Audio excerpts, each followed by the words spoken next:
Everyone, இன்னைக்கு நம்ம கார்த்திக் ரேவத்தில் ஒரு பயங்கரமான ப்ரோமோ வந்திருக்கு. அதை பற்றி தான் பார்க்க போகிறோம். இந்த வீடியோ பிடிச்சிருந்தா லைக் பண்ணுங்கள் அண்ட் சப்ஸ்கிரைபும் பண்ணுங்கள். வாங்க வீடியோக்குள்ளே போகலாம். அதாவது பார்த்திங்கன்னா பெரிய ஆலமரம் காட்டுறாங்க. அதில் பார்த்திங்கன்னா நிறைய பெரியவங்களாம் சுற்றி உட்காந்துருக்காங்க, ஊர் தலைவர்லாம் இருக்காங்க. அவங்க கேட்குற முதல் வார்த்தை என்னென்னா, எங்கே அந்த பரமேஸ்வரி அம்மா வாங்க அப்படின்ற மாதிரி சொல்கிறாங்க. உன்னை பரமேஸ்வரி அம்மாவும் அங்கே தடன்னு ஓடி வராங்க. சொல்லுங்கய்யா, என்னையா உங்கள் பேரை வாக்கு கொடுத்தாரே, எங்கே உங்கள் பேரை அப்படின்ற மாதிரி கேட்குறாரு. உடனே அங்கே பார்த்தீங்கன்னா மாசா ஸ்டைலாக கார் ஒன்று வந்து நிற்கிது. அதுக்குள்ளேருந்து நம்ம ஹீரோ வராரு. வந்தோடனே சொல்லுங்கய்யா என்ன அப்படின்ற மாதிரி கேட்குறாரு. இங்கே ஊருக்கு திருவிழா நடக்க போகுது, என்னமோ நீங்களாம் சொல்லிட்டு இருந்தீங்களே உங்கள் மாமாவை சப்மிட் பண்ணுறேன்னு சொல்லிட்டு இன்னி வரைக்கும் உங்கள் மாமாவை இந்த ஊருக்கு சப்மிட் பண்ணல, எங்கே என்ன ஆச்சு அப்படின்ற மாதிரி கேட்குறாரு.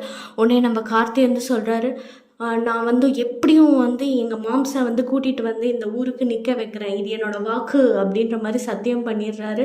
உடனே அங்கே ஊரில் இருக்கிறவங்களாம் வந்து அதிரடியாக பார்க்குறாங்க. ஓ, இவர் சொன்ன மாதிரி காப்பாற்றிடுவாரோ, கண்டிப்பாக காப்பாற்றுவாருன்ற ஒரு பெரிய நம்பிக்கையோடு இருக்காங்க. இப்போ வந்து நம்மளோட கார்த்தி என்கின்ற ராஜா வந்து எப்படி வந்து நான் ராஜராஜன் அவரை மட்டும் கூட்டிகிட்டு வந்தால் பத்தாது, ஏன்னா அவர் தனியாக வந்தாங்கன்னா சாமுண்டேஸ்வரி கண்டுபிடிச்சிடுவாங்க. ஸோ இது குடும்பமாக வந்தால் தான் இங்கே வந்து கோயில் திருவிழாவில் பார்ட்டிசிபேட் பண்ண முடியும். ஸோ அப்போ தான் வந்து நிம்மதியாகவும் இருக்கும். பிகாஸ் அவர் மட்டும் தனியாக வந்தார்னா ஊரில் இருக்கிறவங்கலாம் வந்து அவர் ஏன்டா தனியாக வந்திருக்காரு, அவருக்கு குடும்பம் இல்லையா அப்படின்ற மாதிரிலாம் நிறைய கேள்வி கேட்பாங்க.